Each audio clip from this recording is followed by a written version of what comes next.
when Dobbs' decision came down and Roe v. Wade is overturned, the number 3 Democrat in the House, Clyburn, says it's a little anticlimactic. They send out the vice president to say, like, to do what? What are we supposed to do? And then a couple of weeks later, they get the message, as if they didn't know that Roe v. Wade was not in the hopper to be overturned. They decide that at the very least, they're going to consider providing abortions or federal lands for abortion providers to operate on. And they trumpet it in a huge way by sending out Xavier Becerra on to meet the press. Over July 4th weekend. Over July 4th weekend. Yeah. Everyone's paying attention to this. Maybe temporary clinics on federal land. Fight it in the court, let the courts say no and instead try it. Did you guys look into this at all? I think we're continuing to explore everything that's out there. The difficulty is that simply because it's an idea doesn't mean it can go out into practice. And so what we want to make sure is we can put things out into practice, because you have people who are right now in need of abortion care services. So we're going to do what we can to give people something as quickly as we can. Even if it may not be everything they like, we want to make sure we're providing everything we can. I don't even know what the F that means. I mean, frankly. It means it's not a no, but we're going to keep it out there as a trial balloon to see how people respond. And if it's overwhelming, maybe we'll send a memo to some other part of the government, and then it can be redacted, just like the student debt legality memo. Does Biden have the executive authority to do this? And it'll be, held up in paperwork for over a year until after the midterms. But then they get the appearance that they're not kicking their base and they're still considering this. To put it in basketball terms, and I don't even know if you can do this anymore. I think they have shot clocks in college basketball. But it's like coming out and playing, 4 corners. You put players at every corner of the court, and you just keep passing the ball around. And so you're hoping, like, okay, as long as we can keep them from scoring, it'll be fine. And all it takes is the opposing team to steal the ball once, go score a basket, and all of a sudden your 4 corners play completely fails. Yeah. And that's what's going on here. They think they can placate the activists by saying, we're looking into it, but they can keep it so low that it won't be picked up. And I got news for you. Breitbart. I pulled that clip from RNC Research. RNC Research, like, they're out there with that, trumpeting it as if Joe Biden, and in fact, they're going to make even greater hay out of it because they're doing it backdoor secret. It's part of their nefarious plan. And they're so ashamed about it because they know abortion is evil. And they have Kamala Harris come out there and say that they can't really do anything. We're not doing anything, but they secretly. Sarah, they dumped this over July 4th weekend when nobody would be watching. Yes, because they know how evil it is. It's like unbelievable to me that Biden came into office with an understanding of what the makeup of the court was going to be, right? He knew that it was 6-3 conservative, no matter what, obviously happened with KBJ. Like, how do you not have a memo ready of, like, these are our action plans of what we're going to do with abortion, and maybe this was what it was. We're going to fundraise off of it. Instead of having action items to say, like, do things like, but I'm reading, there's another Politico piece. Well, we are not sure about the legality of abortion clinics on federal lands. It doesn't even need to be a clinic. It just needs to be a place where a doctor can go and not feel afraid to get prosecuted. So women with, and this is the best case scenario we're dealing with right now, women with ectopic pregnancies don't die. That's like the best case scenario that we can have right now in the short term with these federal the possibility for this to happen on federal lands. But the point being is they seem to only have had a fundraising email template set up, but they had 0 policy triggers. Every Republican state legislature in this country, not every, but a lot of them, had trigger laws set in place. A lot of these states for when Roe v. Wade was overturned, so it would go into effect immediately. And Democrats didn't have anything close to an answer. They had trigger fundraising emails. Yeah, I think they did not believe that it would happen. Why? How? That same sickness that we were talking about earlier. I don't think they thought that it would be this harsh. I think they thought that maybe it would roll back the weeks and they wouldn't be able to come out there and. But they had we had the leak. So there's actually zero excuse. I'm not saying there's any excuse. They've had a month. Listen, I'm not saying there's any excuse. I'm saying that they are this incompetent. That they have an abject failure of just like awareness of what is going on with Republicans and the conservative mind. It is. But how can you make, honestly though, Sam? How can you make that case when the leak happened? They really thought that it would get changed, or that it wasn't the overwhelming possibility that Roe was going to get overturned, and they had a month of runway. No, they thought of the electoralism, and that's what bothers me. But they didn't even think about the electoralism. That's my point. Is that they don't seem to be even. They think that something like that is going to motivate voters, yes. and they don't need to do anything. Right. Besides fundraising emails. Yeah, we're making the same reach case. People. Yes. No, I know, but the point is that how can you ask the voters that you're asking to get you reelected to act with an urgency that you are unable to act with? I agree. I'm a leader. So it's your responsibility to do me a solid and fight Republicans when I'm not going to fight Republicans. And also my case is super muddy because I refuse to to do anything within my power. At the very least, just try. That looks better than Kamala Harris. What can we do? And then backdooring it with Becerra.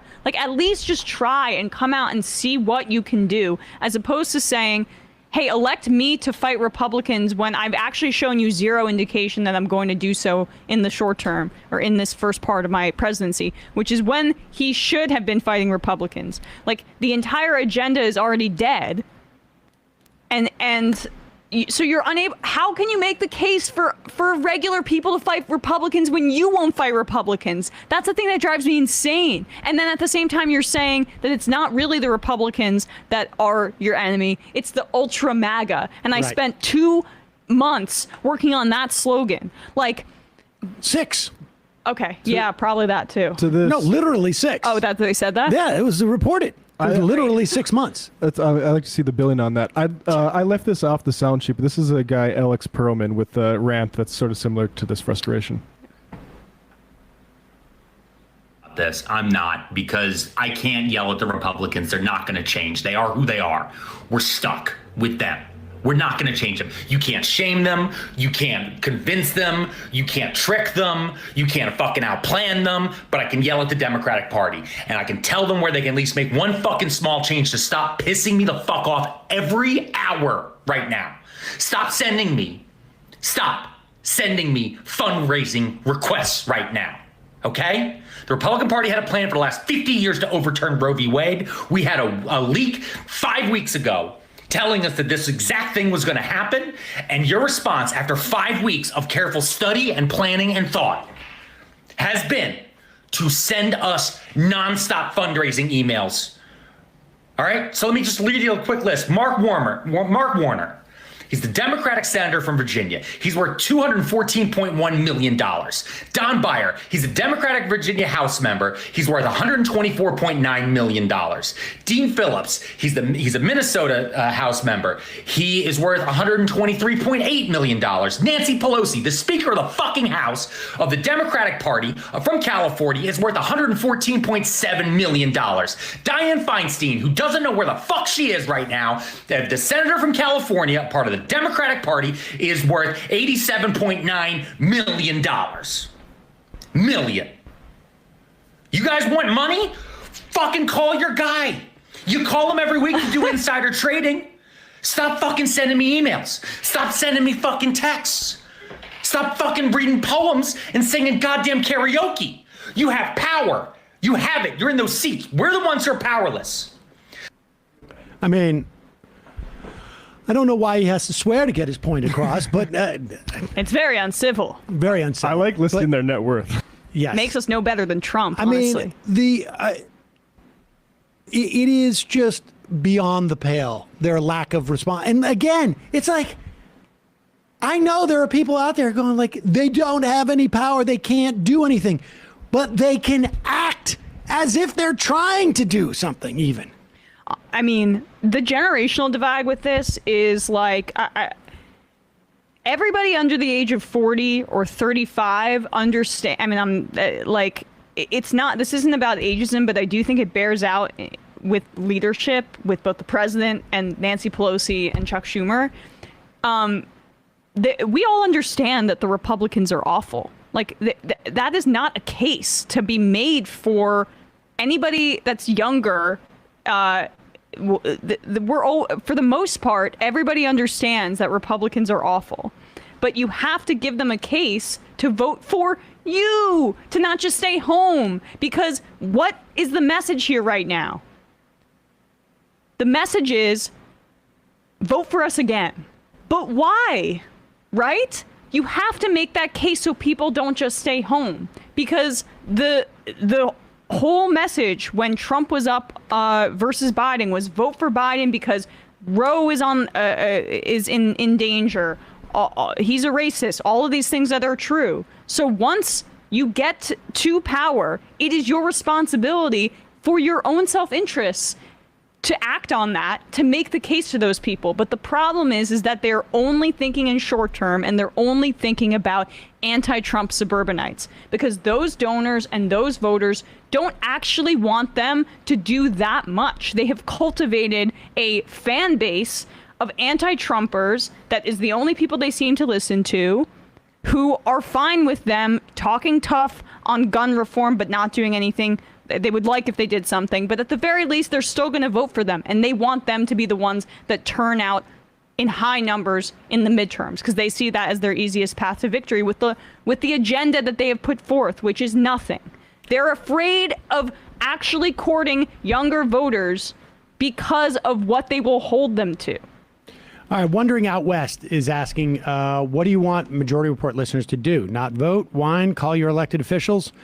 No, you should vote. Of course. Of course. Of course you should vote. I'm not. This is not what you should do. This is what is going to happen based on their agenda. For everybody in this audience, vote for Democrats in the fall. 100%. But you should, yes. Also, on top of all the organizing and the mutual aid and getting involved in local groups, in terms of elected officials, yes, you should call your representatives and complain about the Democratic leadership.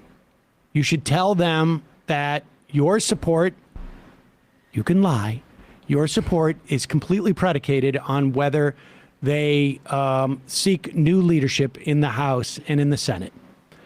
You call them and you say, I want you to be aggressive about abortion rights. Call them and complain about Joe Biden not being aggressive on abortion rights, on anything. Write your representatives. Very easy to just Google who your representative is, call and write them. It definitely makes a difference. A huge difference? No. But it makes a difference. They start hearing from people, yes, you should do that. On top of which, you should organize. And if you have the opportunity to run for a local office, do it. If you have the opportunity to run for some position in the local Democratic Party, do it. I mean, ultimately, to the extent that we have a mission or a point, or I should say, I mean, these guys can speak for themselves, but I have a mission or a point in criticizing the Democrats, is that I believe the best opportunity we have, and I can't quantify what that opportunity is, but the best option we have for progressive change in this country, and at this point, protection of the gains that were made in the 20th century in this country, is a reformed Democratic Party. Because the apparatus exists. There are people who are decent within the Democratic Party I think the party is largely controlled by leadership that is, you name it, incompetent, corrupt, tin ear, too shy, too conservative in instances. And if there was a third party that had any type of apparatus and was in a position to do this quickly, I would be touting that. I don't care. I don't have an allegiance. You know, my father didn't sit me down on his knee and old pappy to say the Democratic Party and blah, blah, blah. I don't give a shit. Honestly, I don't. And this has been my refrain for 18 years. The reformation of this party is, I think, possible. Will it be in time? I don't know. But it is the least worst option of the options we have. So that's that. Let's go to the I phone. mean, the current makeup of the Democratic Party is bad. It was bad also when the New Deal happened and you had like those Southern white supremacists on, right? Like it's a change. The parties change over time, and yeah, I think that the best effort. I mean, even if you were going to think of like starting a new party, probably the best way to do that would be to give a valiant effort in the Democratic Party using that infrastructure, and then say, well, I guess it's failed. So like, it's still the same. 120, strategy. 130 million people last election voted for the Democratic Party. And what's easier? Turning that ship around and having them vote for the, you know, the blankety blank party, or undercutting the leadership positions of people who you can see can get knocked off, like AOC knocked off Crowley. He was number 3. He was number 3 in the party. He was in line to be speaker. It can be done. It's not easy. You do have to be concerned about being a spoiler, and you can't be like naive about that or act like it's not a real concern. Otherwise, it's sus. Yep.